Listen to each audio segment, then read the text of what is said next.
Ես համար ուզում եմ կարդալ հանձին, հանձինս բառերի տարբերության մասին։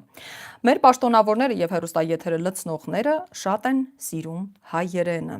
Առանձնակի քնքշանք ունեն հատկապես գրաբարի նկատմամբ։ Բարձր ճաշակ խոսք չկա։ Բայց հայոց լեզուն նրանք սիրում են չգիտակցված սիրով եւ ամեն ինչ խառնում իրար։ Օրինակ, հանձին եւ հանձինս բառերը։ Ուզում եմ օգնել հայերենի սիրահարներին, որ այդ սերը գիտակցված լինի, չխորանալով լեզվաբանական գիտելիքների մեջ։ Ահա պարզ բանաձևը։ Հանձին գումարած եզակի թիվ, հանձին արամի օրինակ, հանձին վարչապետի օրինակ, հանձին քեզ։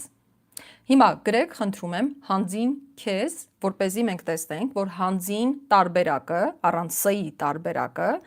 եզակի թվի հետ է ասոցացվում։ Խնդրում